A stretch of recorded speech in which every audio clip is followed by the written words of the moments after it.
Olá, telespectadores da TV Assembleia. Começamos agora mais um Frente a Frente. Nosso convidado hoje, Dr. Fábio Lins, que é doutor em Direito Administrativo pela Universidade de Salamanca, na Espanha, como também procurador de Estado aqui de Alagoas e professor de Direito da UFAL e do SESMAC. Nosso assunto, aspectos jurídicos dos concursos públicos, notadamente, entre outros assuntos. Bem, doutor Fábio Lins, eu agradeço antecipadamente sua participação aqui conosco, o senhor que já é autor de 4 livros abordando aspectos jurídicos dos concursos públicos. Aí eu pergunto sobre a nova lei dos concursos públicos aqui no estado de Alagoas. Em geral, o que muda na concepção do concurso público em si? Olá, Gorete, como vai? Gostaria de saudar os seus telespectadores, dizer da minha alegria de estar aqui nesse programa e falar que essa lei, ela é inédita aqui no estado de Alagoas. Não tínhamos até então uma lei que regulamentasse os concursos públicos. É importante destacar que no Brasil a figura do concurso público representa o acesso igualitário ao serviço público. Isso significa que milhões de brasileiros estão nesse momento se dedicando a provas, porque eles sabem que a sua aprovação depende única e exclusivamente de seu próprio mérito e esforço pessoal. Então, a administração pública precisava estar submetida a parâmetros jurídicos que lhe dessem a possibilidade de definir regras de forma clara e objetiva, a fim de selecionar os mais aptos a exercer cada uma das funções públicas. E agora o Estado de Alagoas possui uma lei que disciplina todo o funcionamento do concurso. Eu diria que essa lei, ela, boa ou má, ela veio em boa hora, em ótima hora. Por que boa ou má? Não, há algo assim. Antes de entrar no mérito da lei, a gente já pode dizer que ela é extremamente oportuna. Tá? Por exemplo, a União, a Administração Pública Federal, está tentando há mais de 5 anos aprovar um projeto de lei que venha regulamentar os concursos e simplesmente ainda não conseguiu. Então, Alagoas chegou na frente da União. Então, isso já é algo, por si só, digno de ser destacado.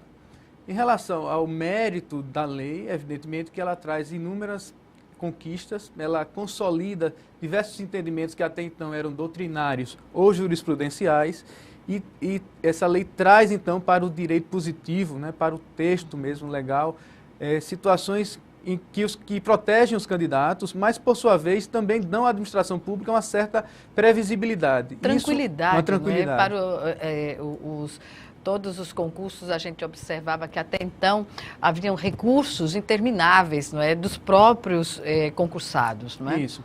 Eu imagino que esses recursos continuarão a existir, porque é muito complicado você não obter êxito e simplesmente ficar satisfeito com o resultado. Então, é natural do ser humano que as pessoas corram atrás de seus interesses. E é democrático, não é? E é democrático. Exatamente. E essa lei, inclusive, disciplina os recursos administrativos, algo que era um tema, de certa forma, complexo, polêmico, porque havia até editais que simplesmente ignoravam a possibilidade do candidato recorrer.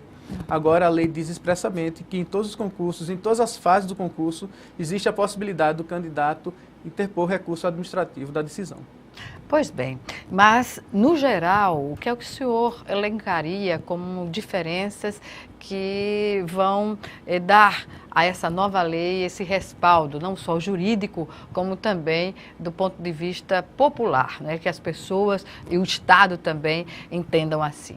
Bom, se você me permite, eu estou aqui com o texto da lei. A lei é bem recente, ela é a Lei 7858, de 28 de dezembro de 2016, ou seja, não tem nem 2 meses essa lei, ela está realmente bem recente. E ela trata de uma série de situações que vão desde a organização do concurso até a divulgação do resultado final. Ou seja, o concurso é um processo administrativo que é composto por fases e cada uma dessas fases passa agora a ser disciplinada por lei. Até então, o que é que prevalecia? Simplesmente o edital. E o edital é uma norma administrativa que varia de situação para situação. Fria, inclusive, que não contemplava, por exemplo, aí eu dou um testemunho do que aconteceu no IZP, do último concurso que foi realizado lá, em que as pessoas não tinham prova prática para uma atividade que exigia isso. O que aconteceu? As pessoas que passaram no concurso tinham conhecimento acadêmico, mas foi necessário que os aprovados passassem um ano aprendendo a fazer, e isso gera, na maioria das vezes, um prejuízo para a instituição pública, não é? Exato, ou seja, a administração não selecionou os mais aptos, ela na verdade teve que capacitá-los, né? Exatamente. Então o concurso tem que ter sempre esse fim de escolher aqueles que já se encontrem capacitados a exercer a função pública. Uhum. Por isso que a função da prova prática, aí, nesse caso, se fazia tão importante. Uhum. Então, para destacar alguns aspectos dessa lei, eu coloquei aqui alguns pontos e gostaria de discorrer sobre eles rapidamente. Uhum. A primeira situação que me chamou a atenção foi a possibilidade do candidato receber o valor da taxa de inscrição quando o concurso é revogado ou anulado. Até então isso não existia. Não existia, pelo contrário, era muito comum a administração pública realizar concursos, muitas vezes com o objetivo de arrecadar fundos, né? Então ela simplesmente prometia aos candidatos que estava disposta a convocar aprovados. Reserva técnica que ficava... Muitas vezes o concurso era feito apenas com cadastro de reserva, exatamente por conta daquele novo entendimento que disse que aqueles quantitativo divulgado, né? Aquele número de vagas vincularia a administração pública, ela teria que nomear os candidatos aprovados dentro desse número de vagas. Então, ela passou, então, a adotar a figura do cadastro de reserva, mas, mesmo assim, milhares de candidatos se inscreviam e, simplesmente, a administração, muitas vezes, revogava o concurso ou mesmo anulava. Ou expirava o prazo de validade do concurso, mas, não é? Sim, mas esse artigo, especificamente, o artigo 4º, fala que se o concurso for revogado por decisão da administração pública, se ela desistir do concurso, por exemplo, ela tem que restituir os candidatos os valores. Justo, não é? Sim, bastante justo. Não tenha dúvida quanto a isso. A lei traz situações, muitas vezes até óbvias, mas que não existiam simplesmente no ordenamento jurídico. Por exemplo? Bom, a outra parte da lei, no artigo 6º, parágrafo 3º, que trata do conteúdo mínimo do edital. Algo absolutamente lógico que o edital dispõe acerca de algumas situações que sempre serão necessárias. Por exemplo, o cargo que se deve prover, a remuneração do cargo, o quantitativo de vagas. Mas isso já não estava explícito nos concursos anteriores? A praxe administrativa fazia com que a administração pública muitas vezes cumprisse essas exigências, mas algumas delas não, né? Então a lei passou a prever, por exemplo, de forma inovadora, a indicação de critérios de pontuação. Então, se você faz uma prova discursiva, a administração pública tem que dizer que fatores serão analisados pela banca examinadora, né? Quanto cada uma desses aspectos vai valer, o peso, né? Então, isso faz com que os candidatos possam se preparar de uma forma mais adequada, porque eles vão saber exatamente o que é que a administração pública vai avaliar, tá? Outra situação interessante é que há necessidade da administração pública explicar de forma resumida qual a relação existente entre a disciplina cobrada no concurso e as atribuições do cargo. Muitas vezes a administração pública fazia no conteúdo programático exigências, colocava lá até absurdas, matérias, né? que sem qualquer relevância para o cargo que se pretendia prover, né? Então, imaginemos assim um cargo de agente administrativo que você lida basicamente com processos administrativos, você exigir do candidato conhecimentos de estatística, algo que eventualmente não tivesse nenhuma relevância. Que vai inviabilizá-lo, né? Isso. Por outro lado, existiam situações em que a administração pública simplesmente não exigia do candidato situações mínimas que ele necessariamente teria que comprovar. Ou seja, são questões práticas que vão dar a eficácia e a eficiência no trabalho, no serviço público, porque as pessoas que forem aprovadas, segundo essa nova normativa para os concursos, elas terão a condição apropriada para desempenhar suas funções. Sim, a ideia é essa, de fazer o concurso verdadeiramente um instrumento à disposição da sociedade, a fim de que a administração pública possa selecionar as pessoas que se encontrem, digamos, de forma... Com perfil adequado, né, que estejam realmente vocacionadas ao serviço público. É porque dentro desse universo, né, professor, existe aquela questão de passar no concurso não pela vontade de fazer, mas pela vontade de uma estabilidade econômica.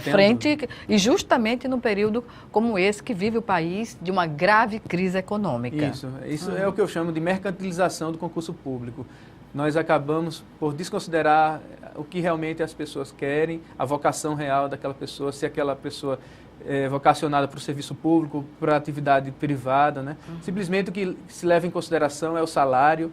Então, muita gente acaba, às vezes, até trocando de cargo no serviço público, simplesmente olhando qual é o salário que está sendo ofertado, a remuneração, né? Então, isso acaba pesando muito mais do que o próprio digamos, a inclinação pessoal daquela pessoa para exercer o cargo. Até porque o serviço público ele está voltado mais para todos, como estabelece a Constituição, mas quem mais procura o serviço público é quem mais precisa e quem Sim. está, muitas vezes, quase à margem da sociedade, né? Então, precisa de uma atenção especial e de um servidor que olhe, se predisponha a olhar o seu cliente, não é? Que é a população, de uma forma mais humanizada. Exato. Nós temos no serviço público brasileiro duas distorções gravíssimas, né?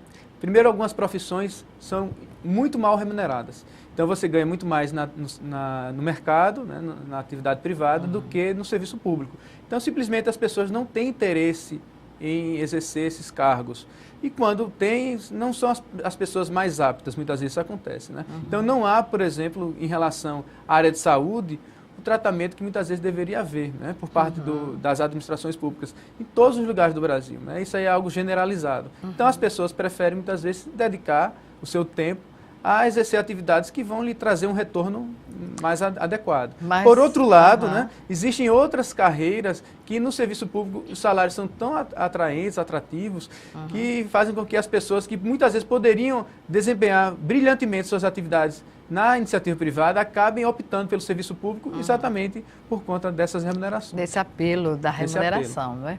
Mas, voltando à questão do perfil do servidor público que se habilita a esses concursos, é de se observar que uma parte significativa divide seu tempo entre o serviço público e a iniciativa privada. E o comportamento que é estabelecido para a área privada e o serviço público é completamente diferente. As pessoas chegam a ficar numa linha de conforto, a fazer do Estado um bico, quando deveria ser o contrário. Ou, se há incompatibilidade, não fazer a opção pelo concurso, não é? E sim pela iniciativa privada. Exatamente.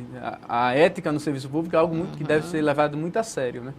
Deve haver muito rigor no trato com a coisa pública.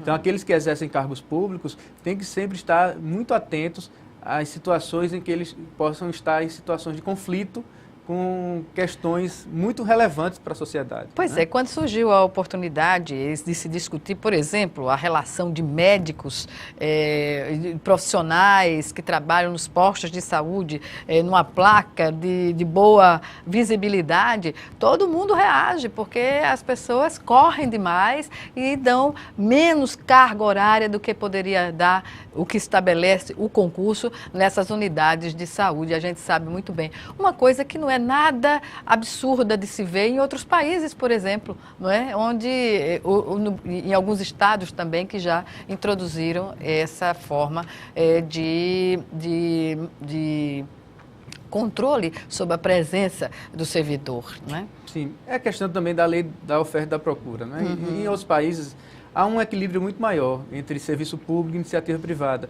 As pessoas têm a possibilidade de optar de acordo com as suas inclinações pessoais. Tem gente que realmente quer contribuir para a sociedade e o serviço público é o local adequado para essas pessoas. Já outras têm um espírito mais empreendedor, gostam de arriscar, de se aventurar, né? Tem maiores possibilidades de ganhos, mas também tem menos estabilidade, né? São os prós e os contras. Mas no Brasil o que a gente vê é que as pessoas acabam simplesmente ignorando essas questões como a sua aptidão mesmo, perfil, e se voltando único e exclusivamente para um aspecto que é a remuneração. E quando a remuneração não é adequada, aí surgem diversos subterfúgios para que a pessoa permaneça no cargo, porque também é muito complicado, a administração pública ela não é eficiente também para demitir os servidores, né? Ela existe esse também componente existe uma burocracia que até certo ponto é necessária, a estabilidade é importante, é uma garantia da sociedade. Mas, por outro lado, ela acaba sendo um escudo que muitas vezes alguns servidores se utilizam para agir de forma descompromissada, sem zelo. Mas, lógico que eu não quero generalizar, pelo contrário, a maior parte dos servidores públicos é formada por pessoas de bem, pessoas que se dedicam às suas atividades e que recebem péssimas condições de trabalho e tem que muitas vezes superar essas péssimas condições para oferecer um trabalho minimamente digno à sociedade. Isso é real e é corrente em todo o país. Alguns estados menos, mas em geral o servidor público sofre com as poucas condições de trabalho. Professor Fábio Lins, eu vou chamar agora o nosso primeiro intervalo e o Frente a Frente volta em menos de 1 minuto. Até já.